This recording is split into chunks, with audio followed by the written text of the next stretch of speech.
All right, now we are live. Let's have the opening prayer. I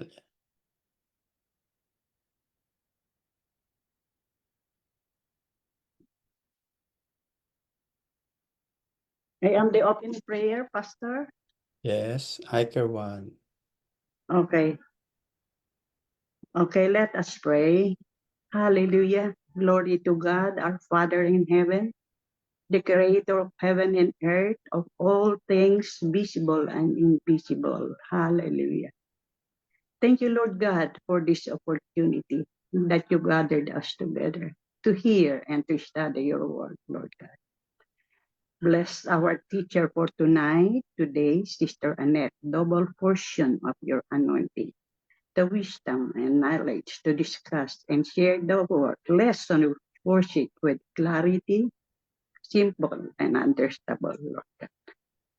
I pray that you will bless us with wisdom and revelation so that we can understand the meaning behind the verse of your word, Lord God. Open our ears, open our eyes and our heart to see the goodness of your word, Lord God. I pray that each and every one of us will be receptive of your word, and that your word will be our guide in our daily lives, Lord God. Thank you, Lord, for all the brothers and sisters who make time to join this study in Zoom and watching and Facebook live streaming, Lord God. I pray, Lord, for those who were not able to join us, that you will give them the right time for them to participate for the next studies, Lord God.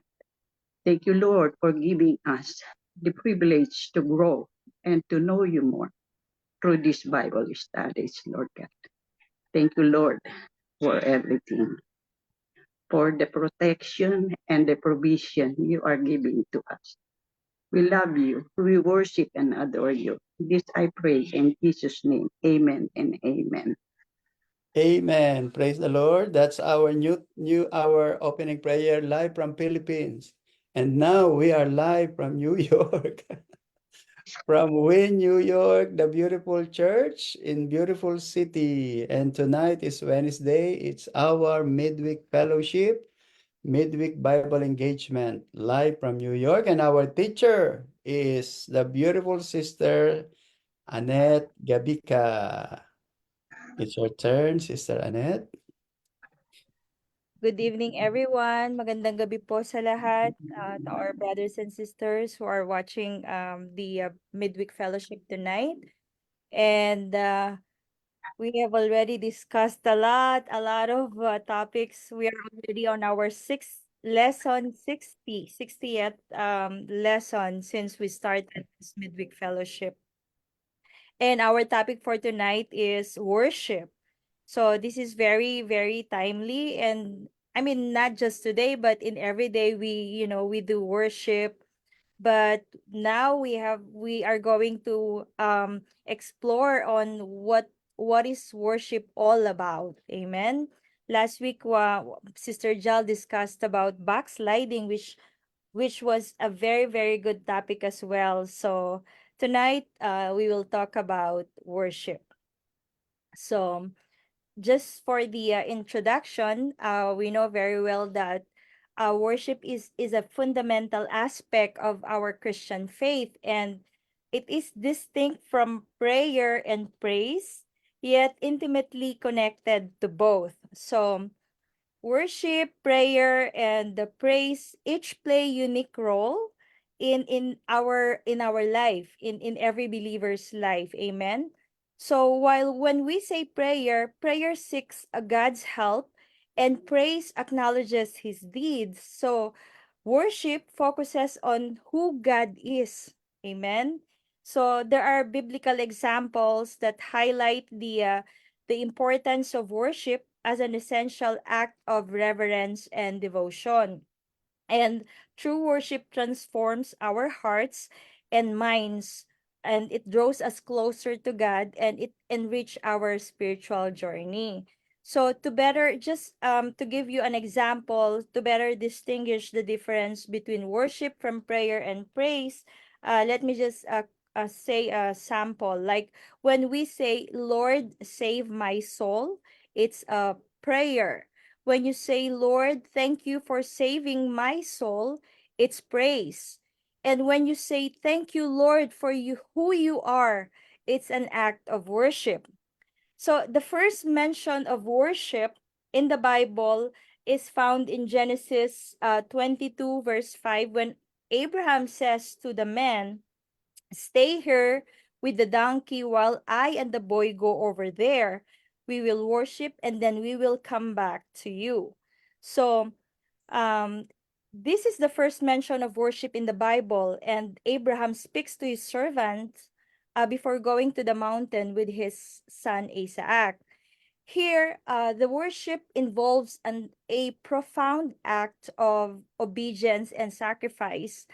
Abraham's willingness to follow God's command, even to the point of sacrificing his son, shows that worship is deeply connected to faith, connected to trust, and submission to God's will.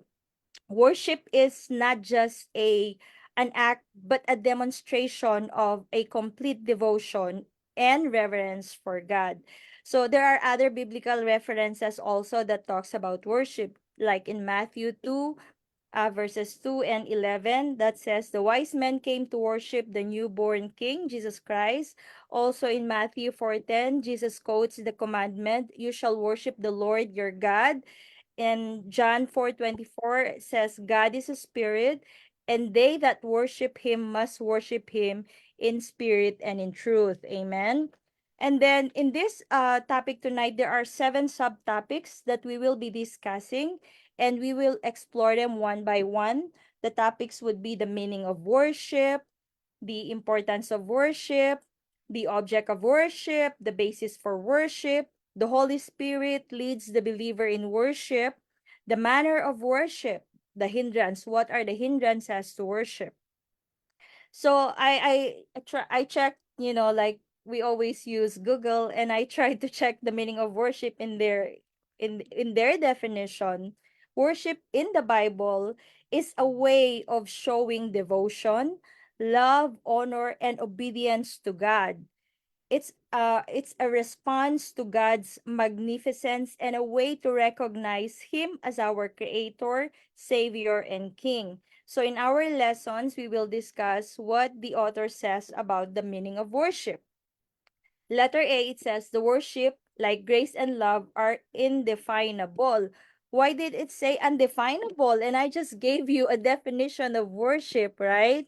So this statement means that these concepts are so deep and complex that they cannot be fully captured by words alone. So it means that you can't really define worship by merely quoting words, putting words together. Worship involves various forms. So the prayer, singing, acts of service, and a devoted lifestyle are all types of worship. They are all reflecting a deep emotional and spiritual connection with God. So just similarly, grace, when we define grace, we say that it is the unearned favor and love that God gives, which transforms lives and operates in mysterious way beyond human understanding.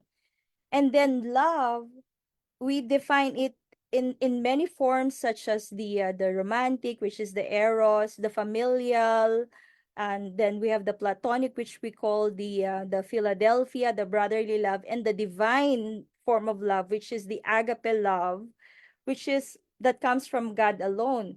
Love is a very powerful and binding emotional experience that is very central to us, to human and divine relationships. So these concepts are best understood through personal experience and practice, as words can only partially describe their true essence. So each one of us, each person's experience of worship, grace and love is unique. So each one of us have different expression, right, of worship. We have different expression of love.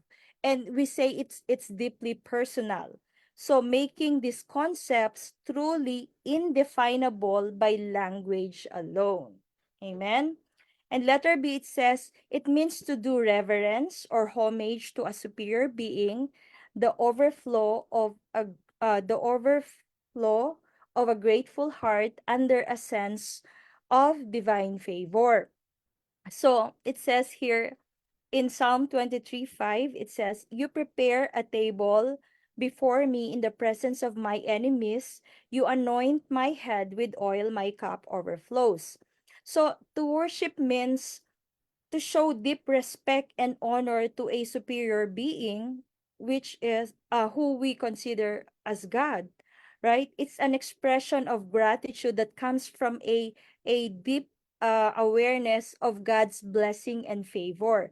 So this reference is often a natural response. This is our natural response to what we have experienced, to everything that we experience in the divine goodness and grace of God. So, what does Psalm 23 illustrates? It describes a scene where God prepares a table and anoints the head with oil, which symbolizes abundance and honor even in difficult times. And it says, "In the presence of my enemies."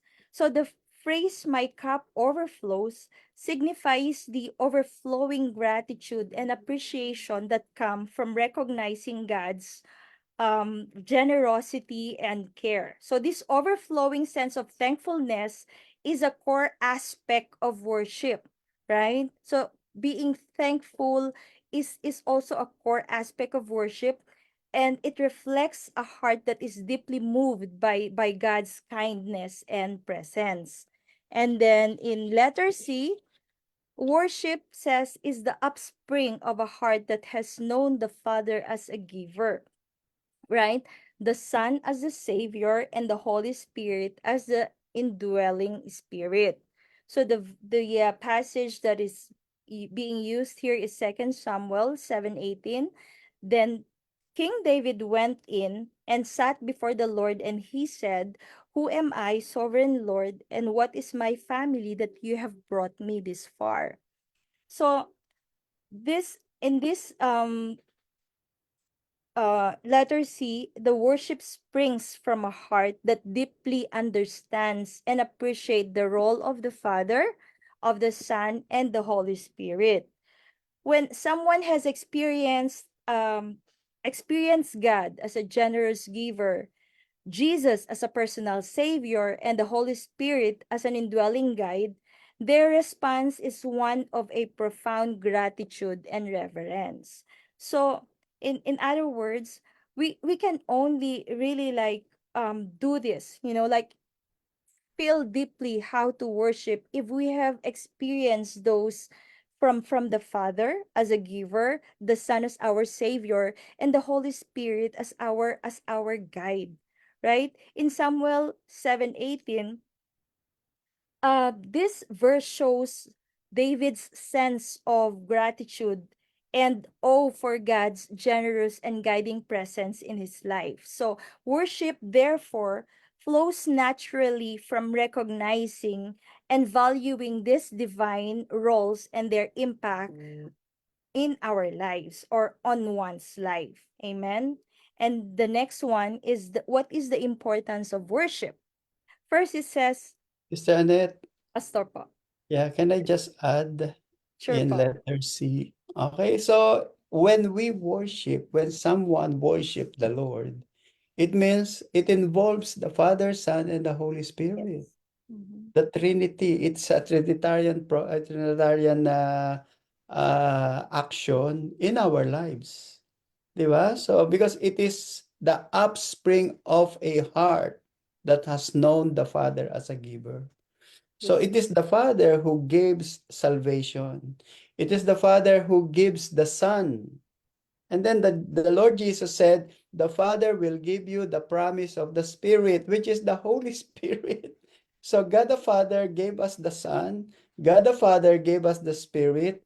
That's why our initial reaction is not just to give thanks, not just to praise, but to worship in awe, Yes. worship with reverence. Okay, and then that is a knowledge. It is a grace that God gave to us to know Him as the giver, to understand that Jesus is the Savior, and to also know that the Holy Spirit is our guide. The Holy Spirit is our guide so that we can follow the teaching of Jesus. We can understand the teaching of Jesus. We can know the Father. That's what, apart from this, it is impossible for human being to understand this grace of God. And worship is our initial response for that.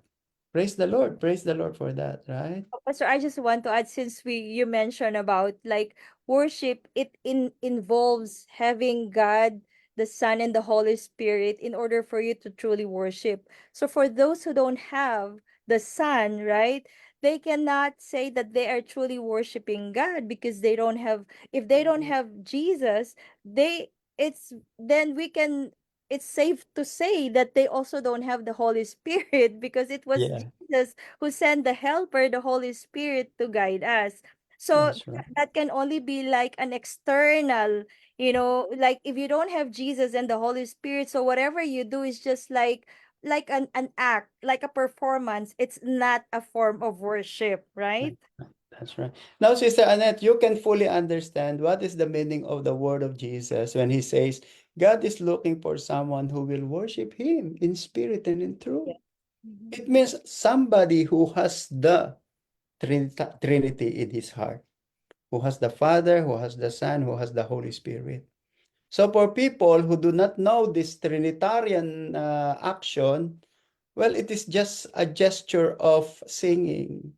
It is just a singing. It is just a Empty. joyful act of singing, but not a worship, not a worship. All right. So we have to distinguish. That's why Sister Annette started this teaching tonight by distinguishing what is prayer, what is praise, and what is worship. So worship is adoration. It's very different. It's really very different. It is not just that you are joyful. It is not just you are asking God. It is not just an emotion, but it involves the Trinity, the Father, Son, and Holy Spirit. So those non-Trinitarian religion will not fully understand this. Only those who can worship the Father in spirit and truth have this Father, Son, and the Holy Spirit. This is very deep. This is very good. Very, very deep teaching of the Bible. Amen. Thank you, Sister Annette. Now let's Thank you, move Pastor. on. Baka mag-part 2 ka pa next. The importance of worship. So first, it says it is the first commandment of the law.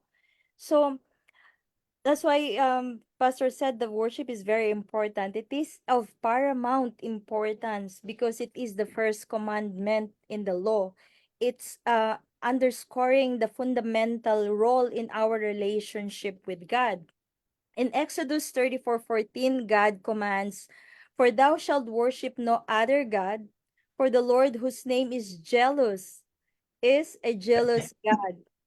This command emphasizes that worshiping God alone is essential, and He is deeply committed to being the sole object of our devotion. So, God is a jealous God. He wants to be the sole object of our devotion. And additionally, also in Exodus 20, verses 1 to 3, it reinforces this commandment by stating that we should have no other gods before Him. By prioritizing worship of God, we acknowledge His supreme authority and honor His rightful place in our lives. Amen. So this commandment establishes the foundation for our faith, and it guides us how to relate with God, how to relate to God, making worship central to living a life that honors Him. Amen. And then letter B, it says, God caused the erection of the tabernacle and temple for the purpose of worship. So there is a great deal of instruction in the book of Leviticus. We see all the instructions. Remember, right, Pastor, in the Old Testament, God, it is a very structured form of worship. And this was initiated by God. It's not by men. So the creation of the tabernacle and temple, as I have mentioned, was initiated by God specifically for the purpose of worship. So these sacred spaces were central to the religious life of the Israelites, providing a dedicated place where they could offer their worship, sacrifices, and prayers to God. Right, Pastor? Even in the Old Testament, even when they move from one place to another, they always set up a place for worship. It's like a very structured way. And in the book of Leviticus, there is an extensive instruction on how to worship God correctly. So these instructions cover everything from the types of offerings and sacrifices to the rituals and ceremonies that were to be performed. So the detailed guidance underscores the importance of God's places uh, on worship and ensures that it is done according to His will and standards. Diba, Pastor, during the Old Testament, napakahigpit, they have to follow exactly how it is to be done, right, Pastor? Like the tabernacle and temple, it served as the physical manifestation of God's desire for His people to worship Him in a structured and a reverent manner that it reflects the holiness of God in their devotion. So not it's unlike in our present time, Pastor, we can worship in every corner of our house or everywhere. We can worship God. We don't have to be in a structured in a tabernacle or or in the temple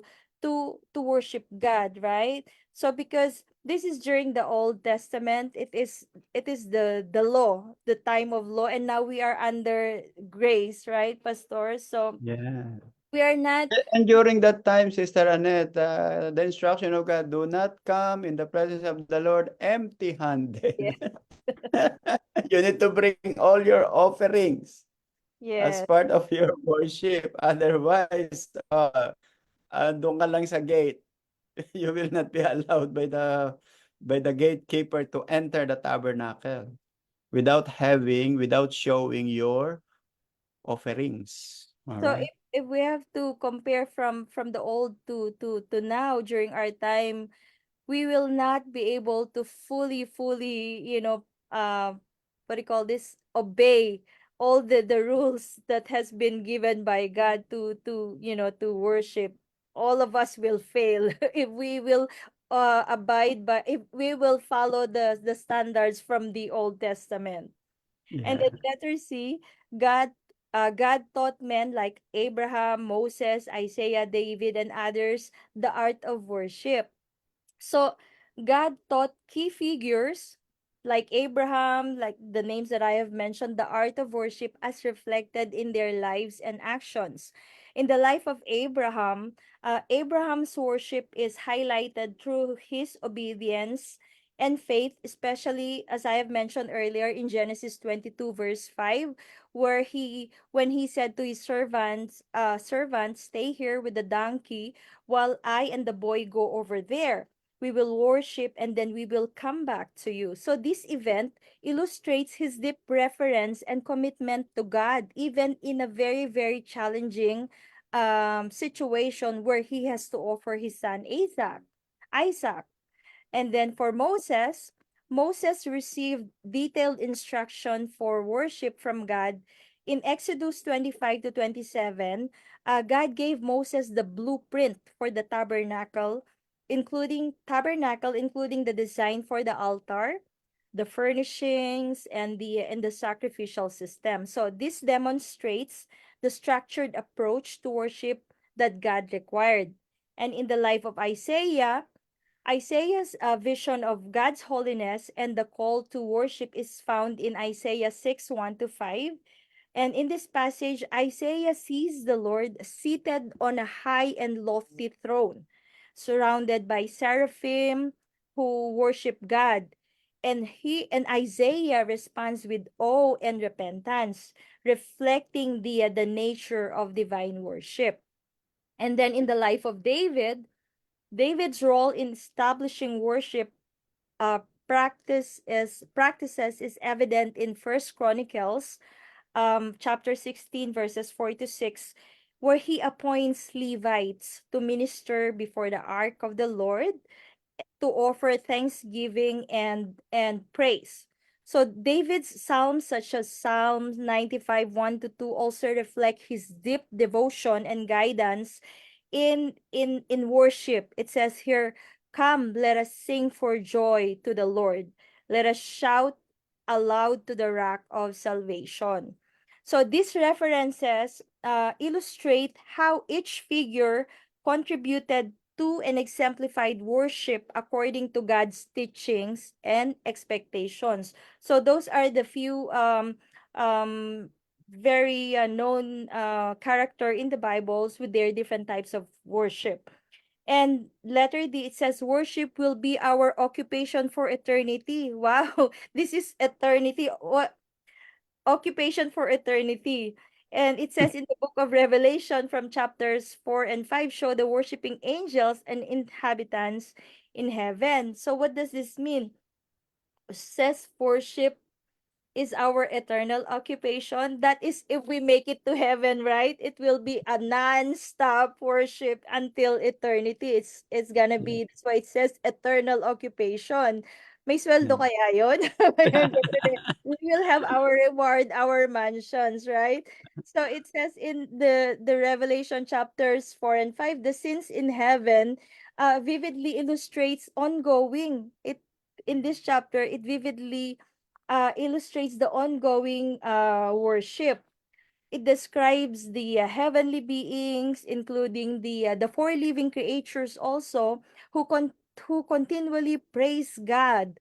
They say like, "Holy, holy, holy is the Lord God Almighty, who was and is to come."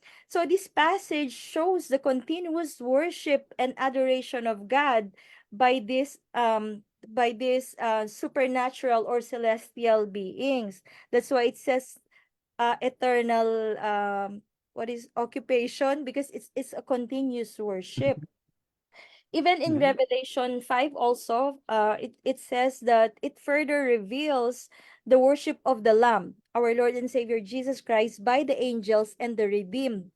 So I remember the sea of ano nga po, Pastor, I remember Sea of Revelation glass. Sea of glass. That's yung in your based on your explanation, you said it's the people actually who are worshiping uh Jesus Christ. God. They In white garments. Yes. So they will sing a new song. They are praising Jesus for his sacrificial work and for redeeming us for redeeming people from every tribe, from every language and nation. So this scene highlights the eternal nature of worship in the presence of God and Jesus, demonstrating that worship will be a central and everlasting aspect of our existence in heaven. So yun pala yung magiging focus natin. In heaven, our lives will be revolving in worship. Kasi Pastor, worship is not just the singing, it's Yeah. encompasses everything, right? Our That's right. devotion, our prayer, all the services that we do is actually a form of worship. Amen. That's right. And then number You know, three. Oh, Sister Annette, when you say it's not only singing worship, kasi in Hebrew, when we say worship, the root word for worship and service is only one. The root word for worship and service is one, and that is abad. Okay, when we say abad in Hebrew, it has two meaning. It's either worship or service. service. So when you do the service to God, when you do the ministry, that is worship pala. Mhm. It means you are doing two birds in one shot. you are serving God, and at the same time, you are worshiping God in Hebrew thinking, in Hebrew word, abad or obed. Okay? That's why in modern time, when we say abuda, kasi in modern time, example, you are a caregiver in Israel, tapos namatay yung employer mo, okay, do you have abuda? Abuda is, do you have work? But actually, do you have worship? Mm. That is the meaning of this. Okay? That's why it is true that it is not just singing. So, what we are doing now, while we are doing in the ministry, this is a preparation for our future occupation for eternity. And think about that, Sister Annette. You remember in the book of Job, when God said in Job 38 that when he created the earth, the angels are rejoicing and singing and worshiping unto God. So it means even before the creation of earth, they are already worshiping. And when was that? And according to some scientists, the earth was created 8 billion years ago. That's the young earth and early earth. That earth was created 8 billion years ago. If it is true that 8 billion years ago, it means the angels were worshiping God 8 billion years ago. And they don't stop. Hindi sila nagsawa. They love to do it because they love the Lord. Yeah. Praise Amen. God. So Amen. what is the object of worship? So under this topic, it we will talk about what not to worship and who to worship, right? So it says here what not to worship. We are not to worship idols, woods, papers, stones, or sun, moon, sky, and the like. We are instructed not to worship idols or created things overall. So this includes physical objects, like what I have just mentioned, right? Because worship is reserved for God alone. So this command is clearly stated in Exodus 23. It says, "Thou shalt have no other gods before me." So this verse emphasizes that God should be the sole focus of worship, and any form of idolatry or placing other things above him is an abomination. So this is part of the Ten Commandments. So we know that we're not supposed to worship any other uh, uh, even person or anything other than God. And then it says in letter B, we're not supposed to worship natural objects and nature, self, money, business, pleasure, recreation, even family. It says family, possessions, power, science, and heavenly objects. So in it says here in Jeremiah chapter 8 to 2, they shall spread them before the sun and the moon and all the hosts of heaven, which they have loved and which they have served, and after which they have walked, which they have sought and which they have worshipped. So we are being warned here against worshiping these objects that have been mentioned, right? This should not be the focus of our worship, as Jeremiah 8:2 highlights this by condemning the practice of spreading offerings before the sun, the moon. Speaking of offerings, I know, like there are still group of people who, who offer to this, even the celestial bodies, right? The sun, the moon, and even to the people that they have loved, right? We know that that they serve, what do you call this, ally, especially in a certain occasion or feast. Amen. So the verse is clearly emphasizing that worshiping anything other than God, including elements of nature or personal interest, is misguided and contrary to the divine teachings of God. Amen. And then in Acts 10, another and letter C is men. We're not supposed to worship men, right? In Acts 10:25, the verse here, as Peter was coming in, Cornelius met him and fell down at his feet and worshipped him. But Peter lifted him up, saying, "Stand up, I myself am also a man."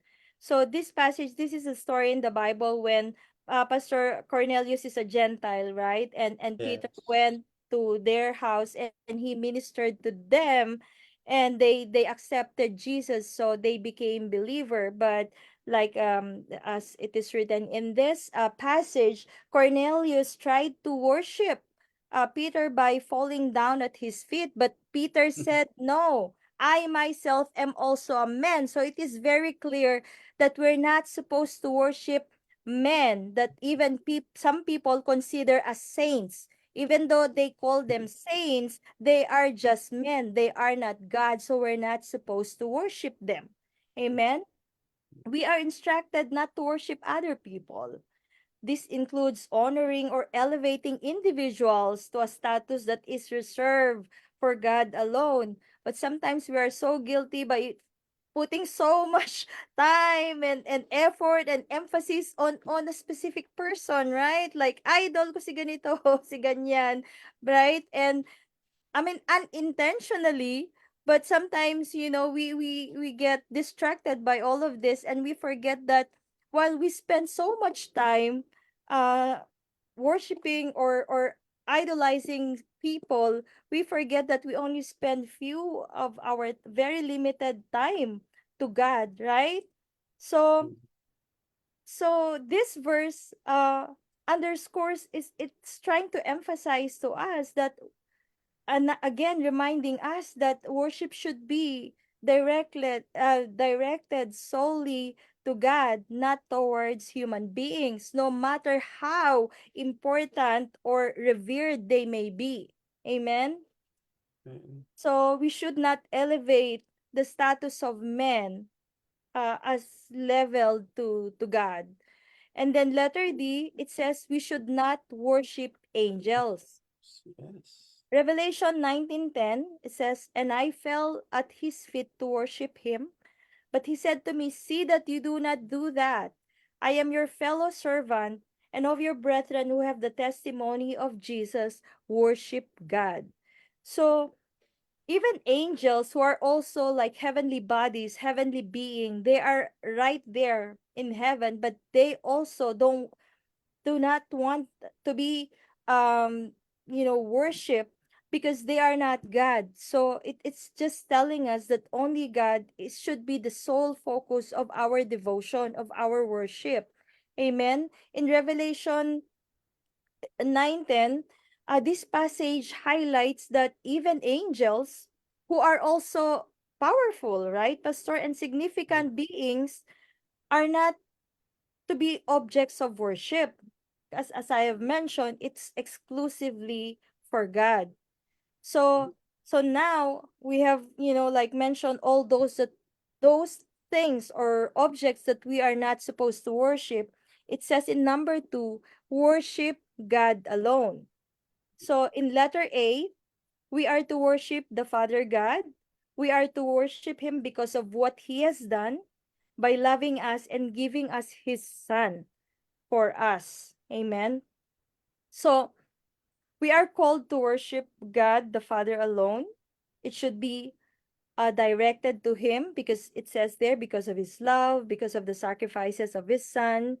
And also this verse emphasizes that genuine worship is centered.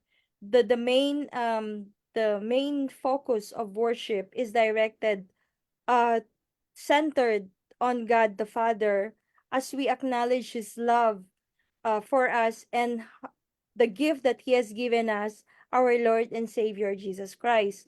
And our worship should be done with sincerity and truth, right? Worship, like in the passage, it says, worship in spirit and in truth. And then in letter B, it says we are to worship the Son, Jesus Christ, our Lord and Savior, because of what he has done, his incarnation, life, and sacrifice. And because of his present work, what is that present work? Our mediator, our intercessor, and our high priest. So, as we worship God, we also ought to worship our Lord and Savior Jesus Christ because of what he has done at the cross, in Calvary, because of his work in our lives. Amen.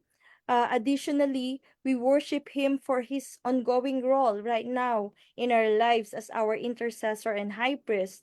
And John 9:38 also highlights this by showing a man who, after being healed, declares, Lord, I believe, and he worshiped Jesus. This is a person that Jesus healed. It's in John 9:38, the man who was born blind, that was healed by Jesus. And then when he was healed, he declared, Lord, I believe. And he worshiped Jesus.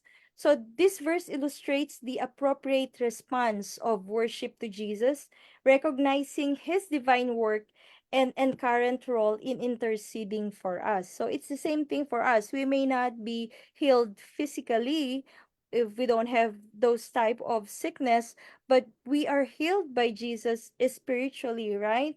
So because of that, in response to that, right, we worship him and we offer him that focus and devotion because of what he has done in our lives. And then we are to worship the Holy Spirit. So once again, it's going back to the Trinity. We ought to worship God the Father, and then our Savior, our Lord and Savior Jesus Christ. And letter C, it says we are to worship the Holy Spirit, our helper, comforter, and guide in all power and truth. So the Holy Spirit plays a crucial role in our spiritual lives, and the Holy Spirit assists us in our weaknesses, especially in areas where we lack understanding and strength, such in prayer. I personally struggles with prayer, and as when I pray, I say, Lord, like you ask the Holy Spirit to help you or to teach you how to pray, because we say sometimes, why is it that it's so hard to pray, right? And you just have to say what's in your heart, but still sometimes, it's very That's hard to right. really to express. You have so many things that you have in mind, but it's really hard to, like to say or express it, right?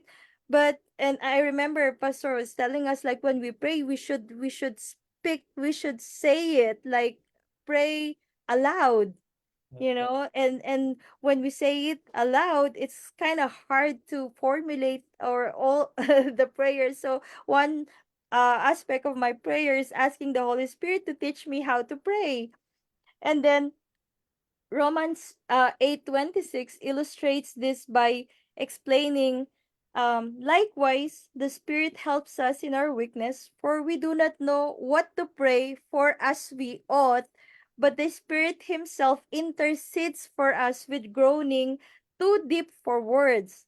So this passage shows that the Holy Spirit not only supports us in our daily struggles, but also intercedes on our behalf. So it's communicating our deepest needs to God in ways we cannot articulate, like what I have mentioned earlier. So it's the Holy Spirit that's connecting us or helping us to articulate something or that prayer that we want to say.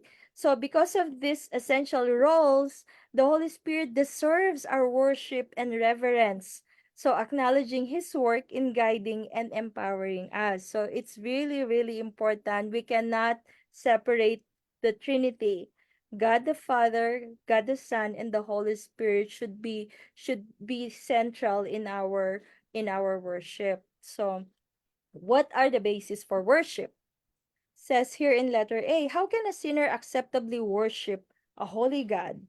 The only basis is by the blood of Jesus Christ as a sacrifice accepted by the righteous Father. So the ability of a sinner to worship a holy God acceptably is grounded in the sacrifice of Jesus Christ. Because God is perfectly holy and we are inherently sinful, there is a significant gap between us and God that we cannot bridge on our own, right? God is holy, we are sinners. So without Jesus Christ, right, there is a gap. So the only way to approach God and worship him in a manner that is pleasing to him is through the sacrifice of Jesus. By his blood, that is shed on the cross is the only means by which we are reconciled to God. So without Jesus, we cannot go directly. We cannot approach God directly. We need Jesus Christ in our lives. In Hebrews, the Hebrews 10 passage highlights that Jesus' sacrifice has opened the way for us to enter into the presence of God with confidence, right? So we became very like confident in approaching God because of our because we believers accepted what Jesus has done for us at the cross.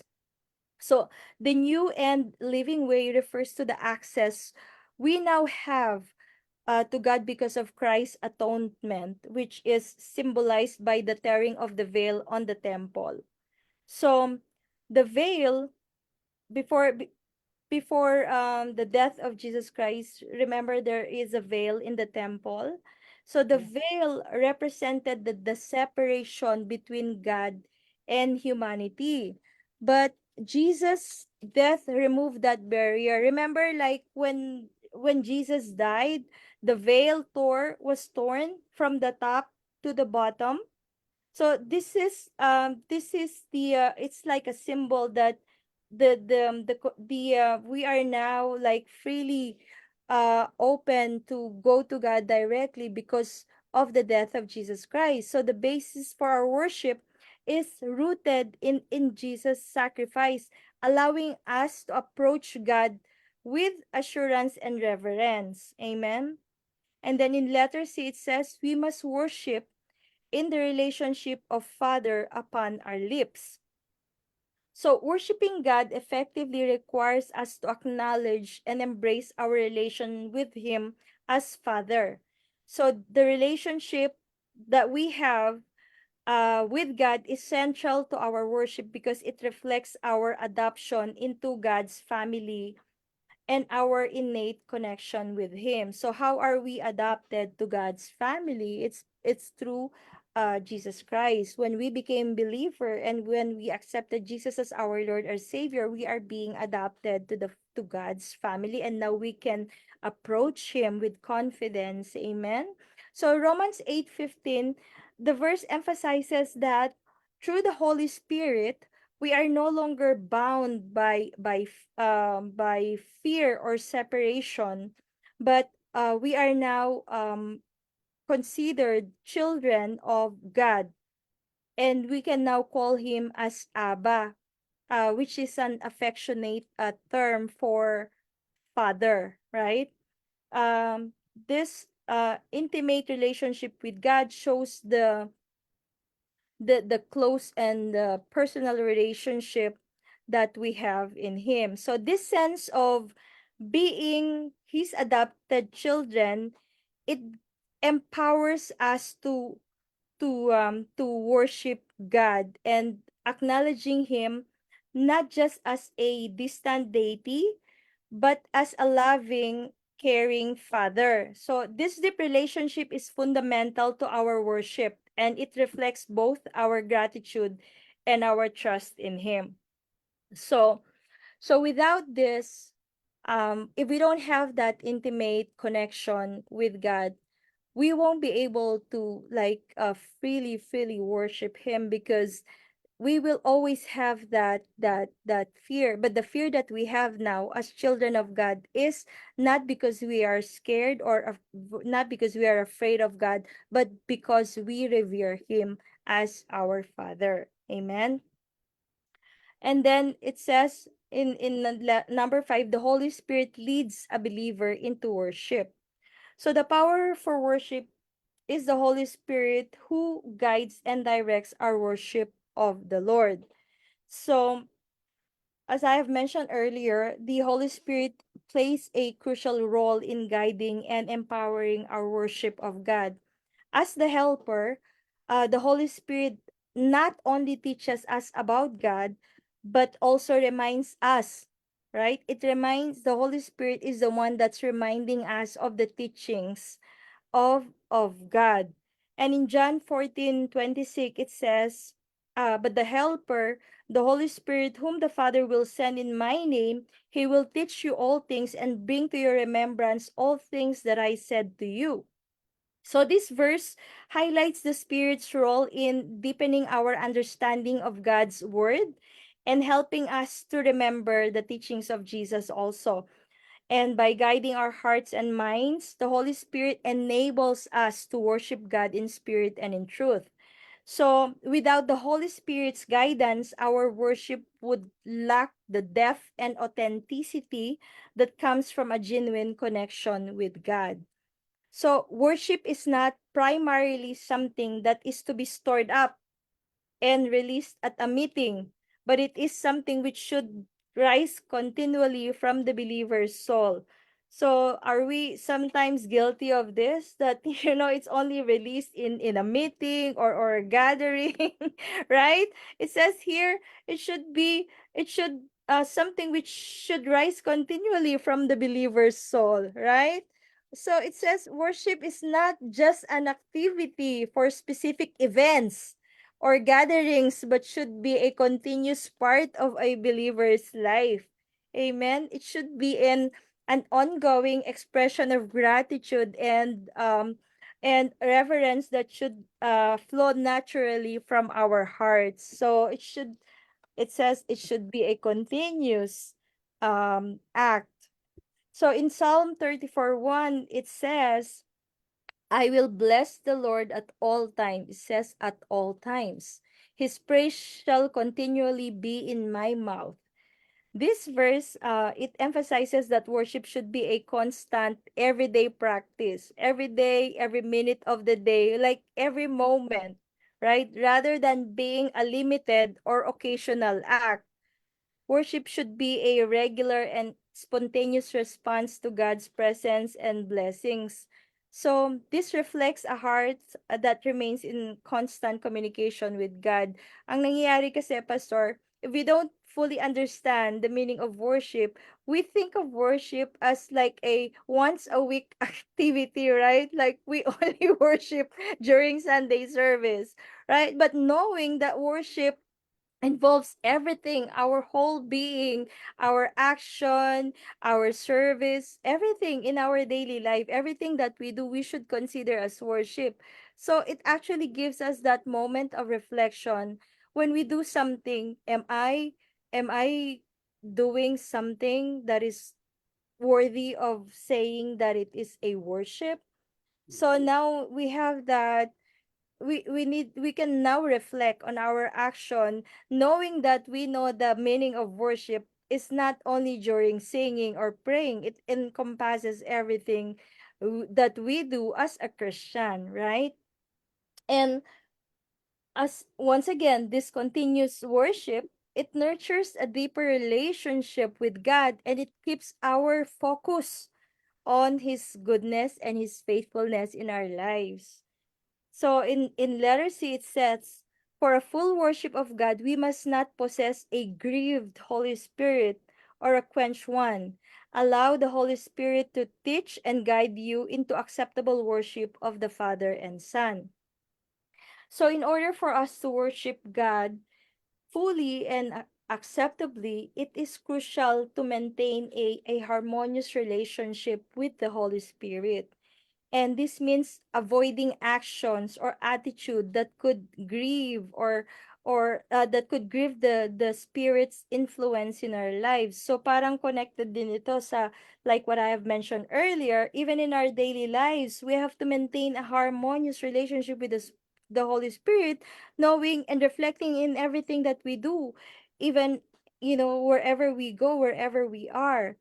So also in Ephesians 4:29 to 31, it advises us to avoid harmful speech and behaviors that can disrupt our spiritual connection. So when we say something or when we do something that can disrupt that spiritual connection, then we break our eternal worship. Remember, it says it has to be continuous. So whenever we curse or we say something that is not pleasing, then it means we stopped worshiping God. Amen. So the passage says, let no corrupt word proceed out of your mouth, but what is good for necessary edification, that it may impart grace to the hearers. And do not grieve the Holy Spirit of God, by whom you were sealed for the day of redemption. So let all bitterness, wrath, anger, clamor, and evil speaking be put away from you with all malice. So, this means that our worship should not be hindered by negative emotions or destructive behaviors. Instead, we should strive to live in a way that is pleasing to God and respectful of the Holy Spirit's role in guiding and teaching us. So this means that we need to foster a positive attitude, a respectful attitude. We need to allow the Holy Spirit to lead us into a genuine and meaningful worship of the Father and Son. So this is also, I'm also talking to myself. I'm also saying this to myself, knowing now that our life should be in a continuous act of worship. So whenever we think of something negative, or we say something that is not pleasing to God, we cut our worship. So this is actually a very good reminder for us. Amen. So now, the manner of worship. What is the manner of worship? It says, worship must be spiritual, that is, in the spirit. So true worship goes beyond physical actions and or rituals, and it must be a sincere and a heartfelt spiritual experience. John 4:24 emphasizes this by stating, God is spirit, and those who worship him must worship in spirit and in truth. So this means worship should come from our innermost being, aligning with the truth of God's nature and character. So it requires a genuine connection with God that is inspired and guided by the Holy Spirit. So our worship should reflect sincerity and authenticity in our reverence and adoration. We need to focus on a deep and personal relationship with God. So having that very personal relationship with God is a core, is a central aspect of our worship. And it is not about external performance, right? But an internal one. So not because you are dancing or singing or lifting your hand, that you're saying that you are worshiping. That's not all. It's supposed to be coming from the our innermost being. It should be a heartfelt spiritual experience, right? We need to be, God knows our hearts, so we cannot pretend. Even though we sing, we dance, and like perform, the performance is different from worship. So we cannot, God cannot be mocked. God knows our hearts, so we have to be honest and sincere in our worship. Oh, that is already letter B. Worship must be sincere, right? That is in truth. God looks at the heart. Napa-advance po ako, na-excite po ako masyado.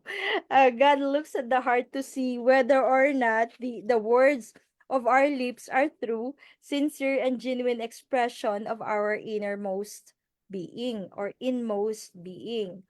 So, as I have mentioned, God looks at the heart to see whether or not the words of our lips are true or sincere, or a genuine expression of our inmost being. So the verse that is used by the author is Hebrews 10:22. It says, let us draw near with a true heart in full assurance of faith, having our hearts sprinkled from an evil conscience and our bodies washed with pure water. So this means our worship should come from a place of honesty and sincerity. It's not about outward appearances or mere lip service, right? Madalas nating naririnig yon, yung lip service. Instead, it's about offering God our genuine heartfelt devotion. So we should approach God with a pure with a clear conscience, with pure intentions. We need to ensure that our worship reflects our true feelings and faith. And the worship in truth involves being sincere in our relationship with God, allowing our inner convictions and love for Him to shine through in our acts of worship. Remember, di ba, Pastor, whatever's in our heart, it comes out from our mouth. We cannot really like fake it. Maybe there are some who can, who knows how to act, but in reality, that's not the true, what is the intention of their heart.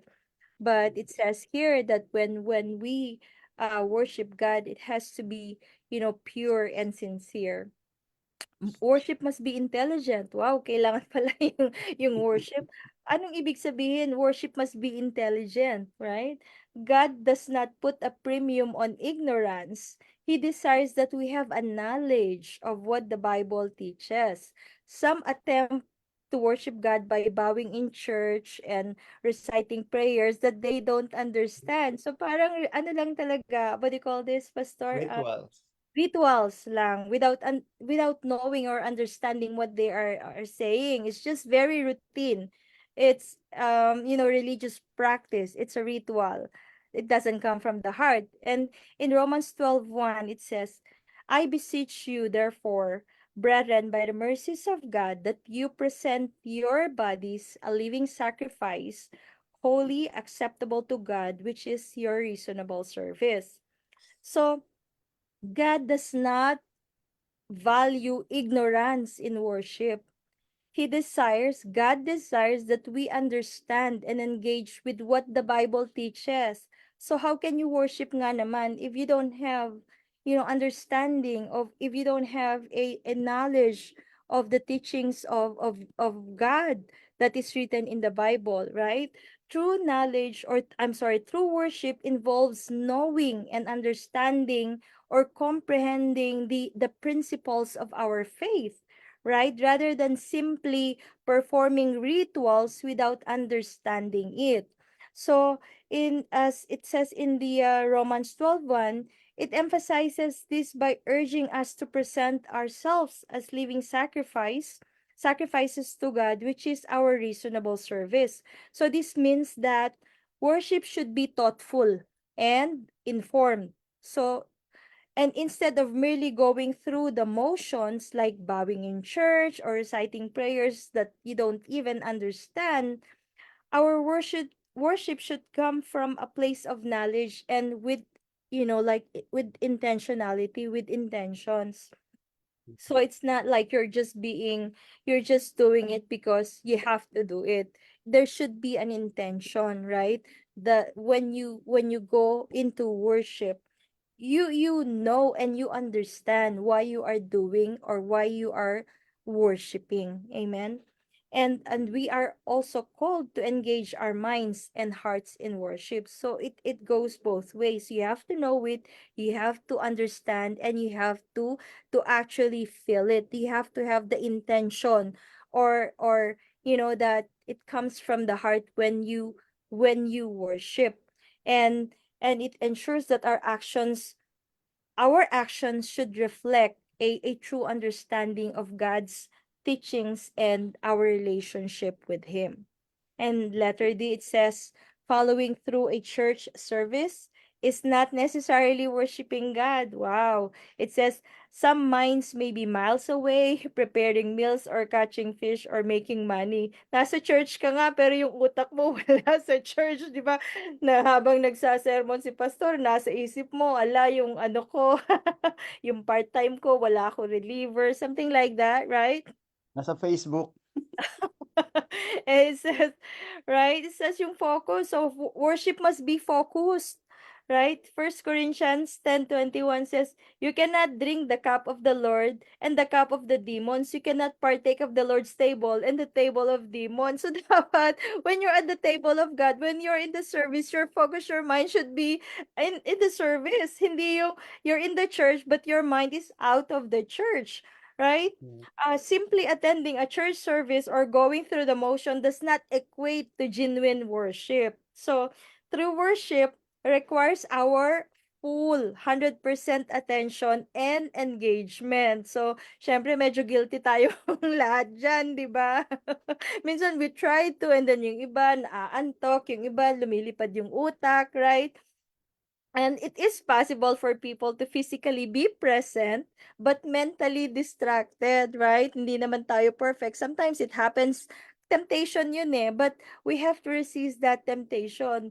So knowing that even by just sitting and listening to the preaching, that's already worshiping, as long as you're like 100% fully attentive, right? Fully like engaged in learning or listening to the word of God, right? Thinking about other activities like preparing meals, fishing, or making money, right? Is they are distraction. It says in First Corinthians 10:21, it highlights that you cannot simultaneously participate in both sacred and secular activities with the same heart, right? Half half. So, genuine worship demands that we fully commit our minds and hearts to God. And we need to ensure that our worship is sincere and it should be undivided. Worship should be focused. Amen. So it means that we need to set aside distractions and being wholly present in our worship to truly honor and connect with God. So, ayan, sa Sunday, let us try to remember that when we are inside the church, during the service, we need to be 100% focused. Amen. Letter E.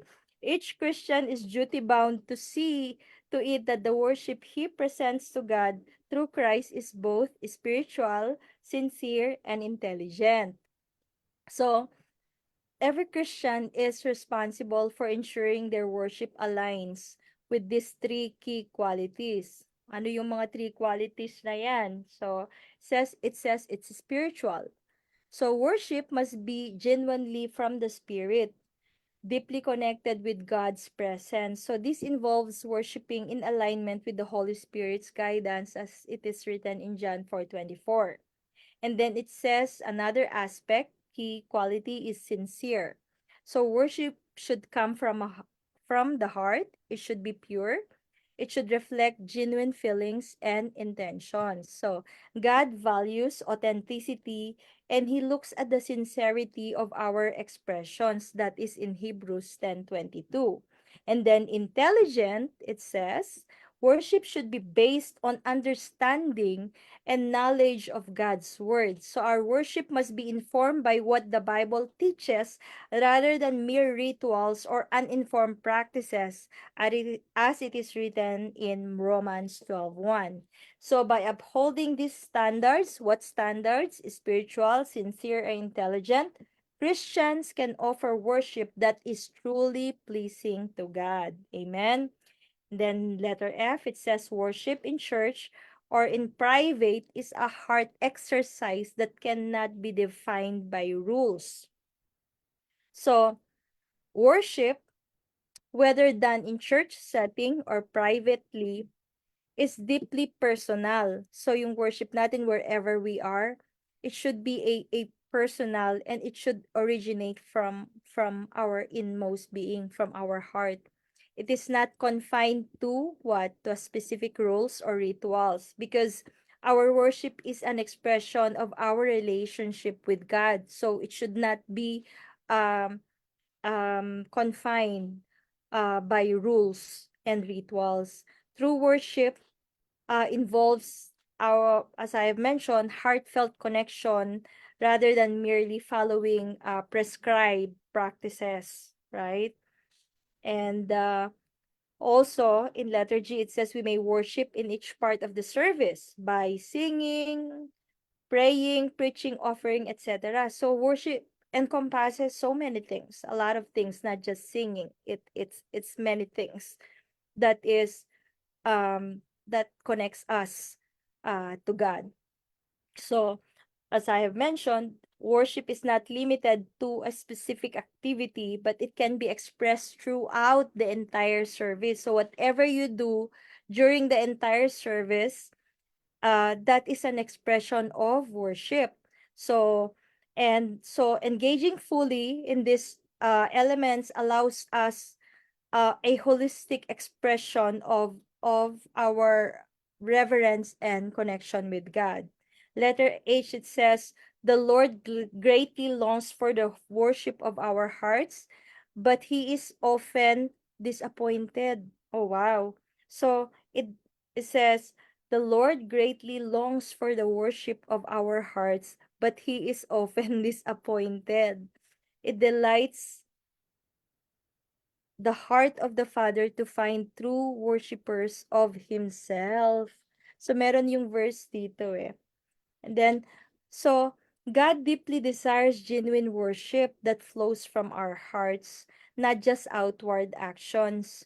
Despite this longing, He often finds that many fall short of true worship. True worship is a heartfelt expression and it brings great joy to him, right? When he finds such sincerity in his worshipers. So, 'di ba, pag sabi nga pag we don't worship in spirit and in truth, he is often disappointed.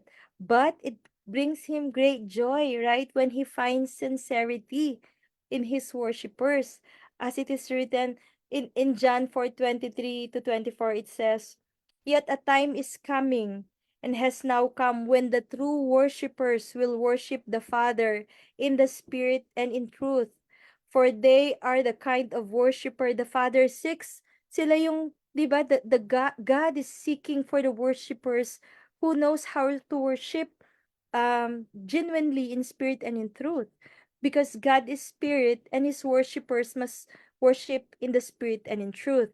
So, that is so as a believer we ought to offer that sincere type of worship so that we can bring great joy. Ano bang gusto mo as a believer, that God will be disappointed in you, or you will be the one bringing joy to the Father? So dalawa yon. So what type of worshiper are you? Right? So syempre we desire to be the one that will bring great joy to the Father. Amen. And then the hindrance to worship. Worship is the Christian's highest occupation. Kanina sabi, eternal occupation. And is therefore contested by Satan. Wow. So, ayan na yon.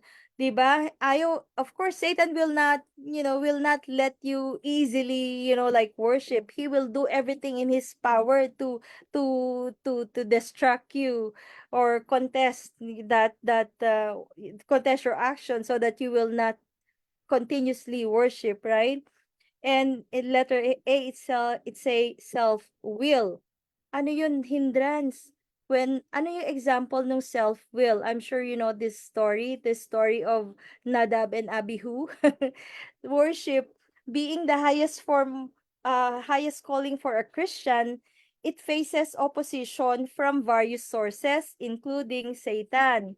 And several factors can hinder genuine worship. Unang-una dyan yung self-will.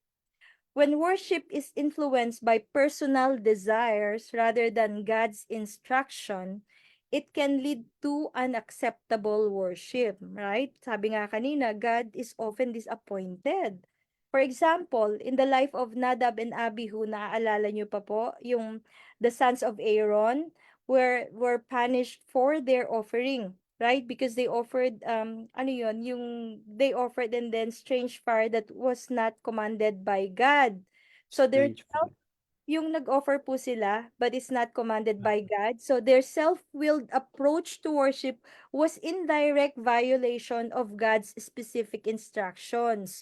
So demonstrating that worship must align with divine guidelines rather than personal preferences. So, di ba, yun nga yung parang sinasabi natin, obedience is better than sacrifice. So they thought that they're doing something for God by sacrificing, but it's not in alignment with God's guidelines, but rather it's just their personal preferences. Parang kay Saul then, Pastor, right? When he offered the sacrifice, pero he is not appointed to do that. It's not within the bound of his responsibility, but he did it anyway. So God was not pleased. Amen. And then in Leviticus 10:1-2, that's the story when Aaron's son, yun nga yung kanina, like I have mentioned, when they took their censers and put fire in them and they added incense. That was the story. And and then another thing is, aside from self-will, another thing that is another hindrance to worship is worldliness, right? Worldliness, the believer is in the world but not of the world.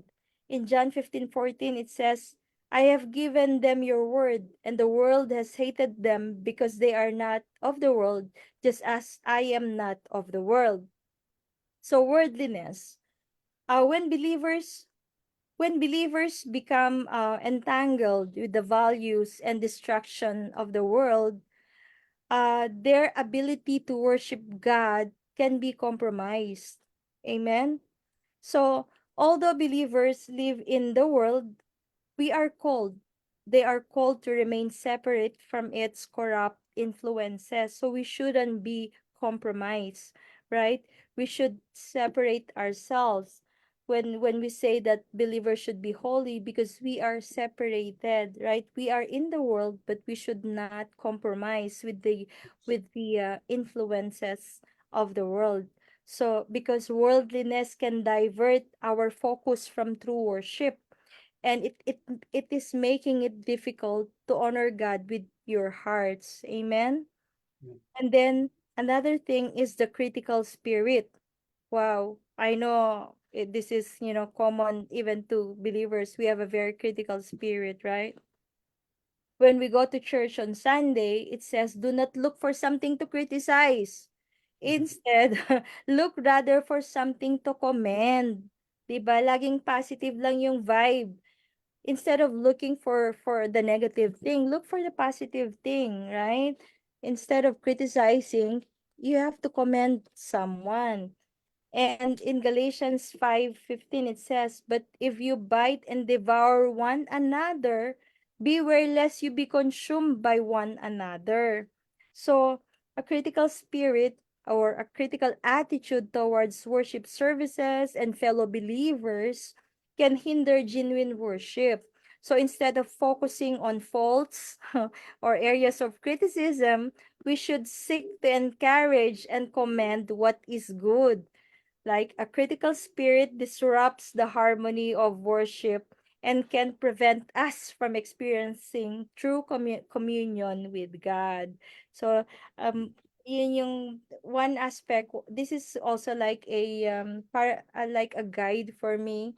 Like when you think of someone, when someone uh did something wrong to you, and that person have done so many good things for you, do not Mhm. focus on one thing that the person has done, but instead focus on all the good things. Remember all the good things that the person has done for you. Dapat ganon tayo, di ba? Because sometimes what happens, despite everything that you have done, because of just one minor thing that you have, like you have committed, and everything has been, yung the friendship is over, like ayoko na sa'yo, like something like that, right? So that's why it's also, this is also a reminder to us that we should not dwell on the negative things, or on the things that will disrupt our worship, or something that will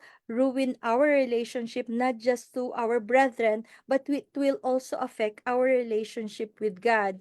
Remember, the cross, it's always God and our fellow, our neighbors. So how can you worship God if you don't have a pure conscience or a pure heart, because you are harboring, nag-advance na naman ako, if you're harboring something toward your brethren, right? So, and then, letter D, it says, slothfulness. Ano daw yon? Just too lazy to exert the energy needed to worship God.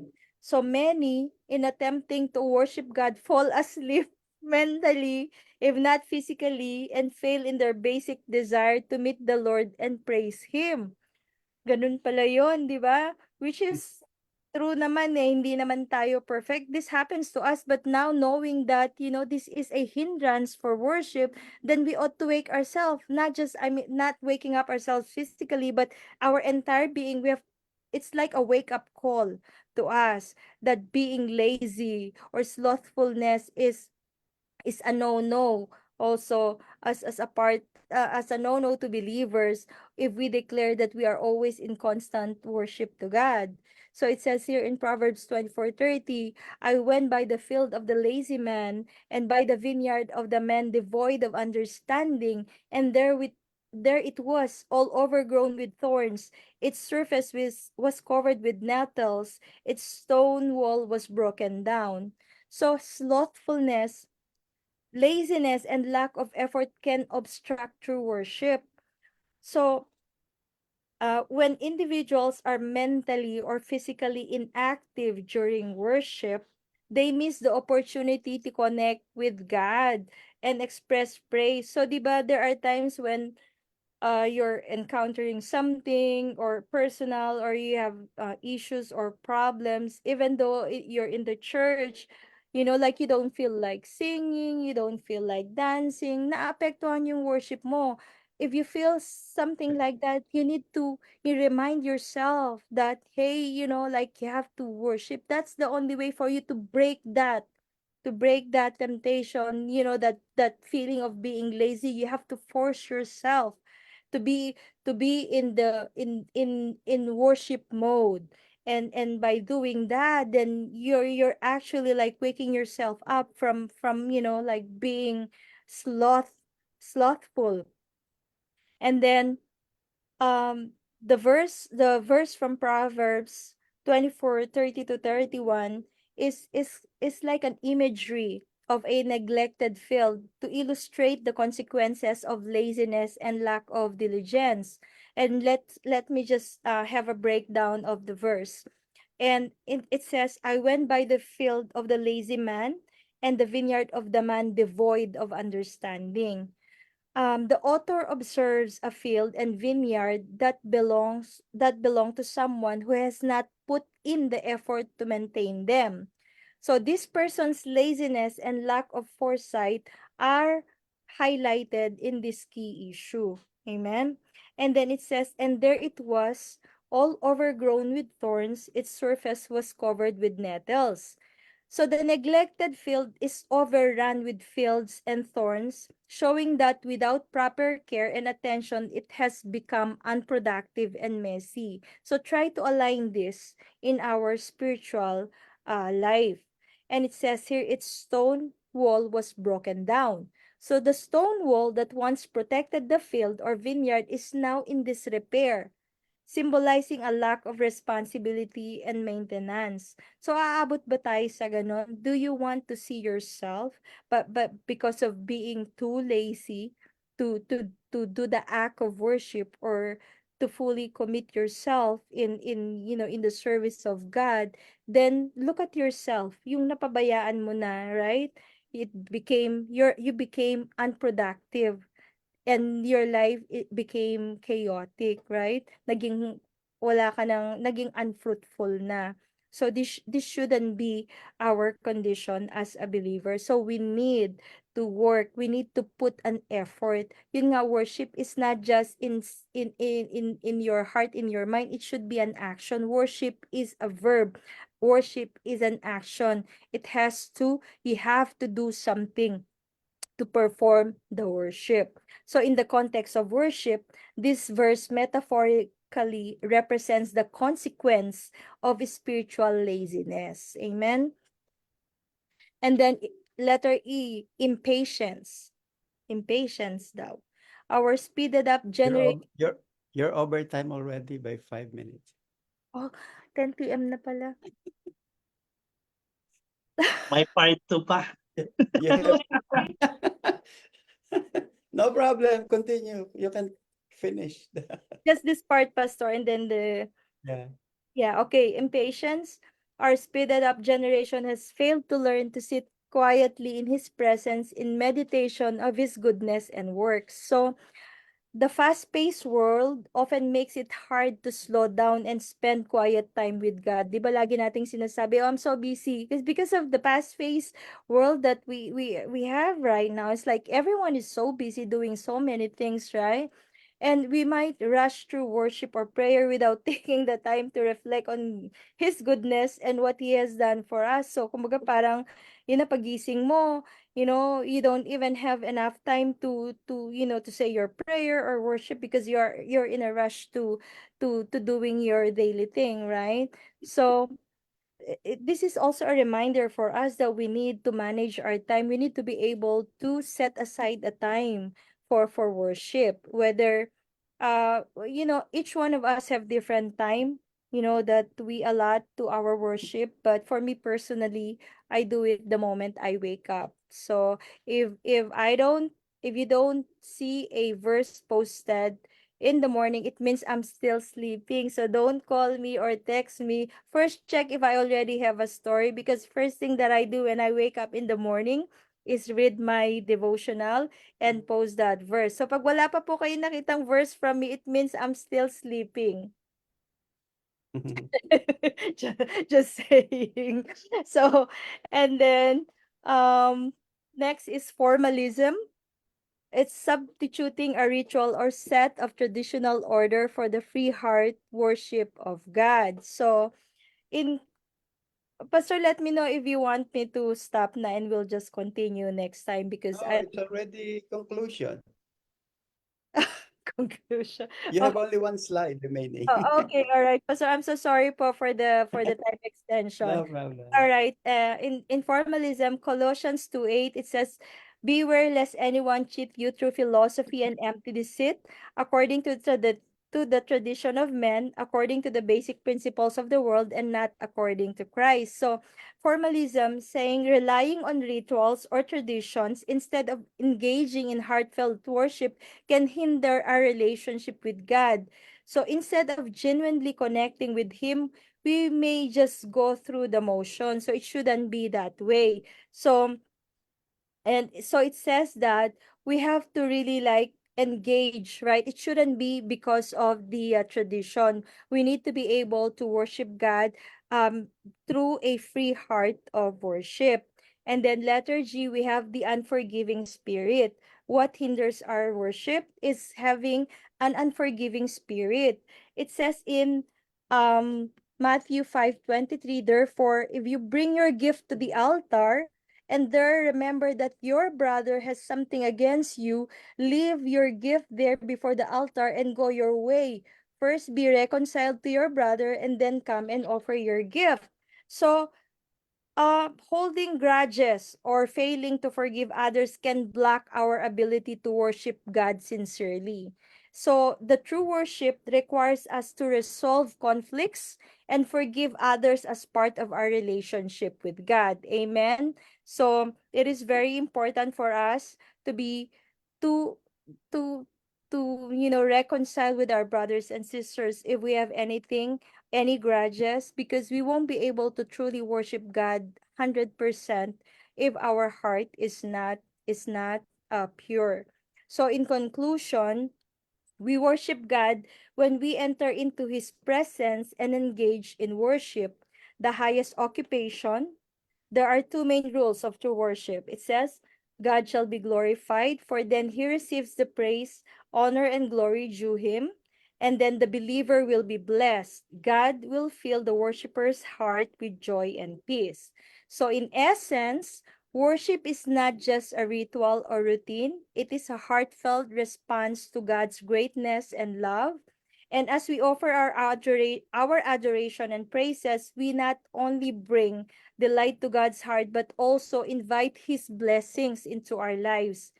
And also, may our worship be a continuous outpouring of love and devotion, reflecting our deepest appreciation for God's holiness and drawing us closer to His divine presence. Amen. Amen. That's it. Amen. Good night. Hallelujah. Praise the Lord. Thank you. Thank you, Sister Annette. Okay, there are many comments here in our Facebook Live, but we will not read them anymore. Thank you for your comments. Thank you for giving time to make your thoughts. All right. Thank you, Sister Annette. I think we have no time to ask for other comments. So let's close it in prayer. All right. So thank you, Sister Pressy. Let's do the closing prayer. This is a very good exposition of worship. I pray that we will worship the Lord in spirit and in truth. I pray that we can distinguish what is the meaning of prayer, what is the meaning of praise, and what is the meaning of worship. Remember that God is looking for someone who will worship Him in spirit and in truth. Next week, we will be talking about Christian suffering. And the teacher is Sister Bell. She's very excited. Kaya ayaw niya Well, mag-ikat Birthday. kami. It's gonna be our birthday. 2 months. All right. Thank you very much. Good night. And thank you. Okay, let's close it, Sister Pressy. Okay, thank you, Pastor. Father God, we thank you for we honor you and we praise you. We thank you for your presence in our study tonight. Thank you for Pastor Ferdy and Sister Annette for the beautiful dissection of your word in our study, Father God. And we ask the Holy Spirit to continue to guide us, Father God, that we may sincerely and wholeheartedly and obediently give our time and to worship you, Father God, and continue to guide us, Holy Spirit, that we may focus on you, O Lord, to worship you and to glorify you. We ask all this in Jesus' name, amen. Amen. May the blessing of the Lord Jesus, the love of the Father, the communion of the Holy Spirit be upon us all. Go in peace in Jesus' name. Amen. Amen. And amen. Let's have Thank one you, Sister Anne. picture. All right. Thank you, sister. Already. Happy birthday, Sister 1, Annette. 2, 3. Thank you and happy birthday, Sister Annette. Bukas. Happy birthday! Okay, God Thank bless you. you. God bless Thank you, everyone. Good everyone. Thank you, night. Pastor Good Ferdy, night. Sister Thank you. Pressy, Thank you, Mami Bye Nel. Pastor. bye. Thank you, sister. Mami Nelia. Bye bye. God bless. Happy birthday, Annette. Bye bye. Okay. Yep. Thank you.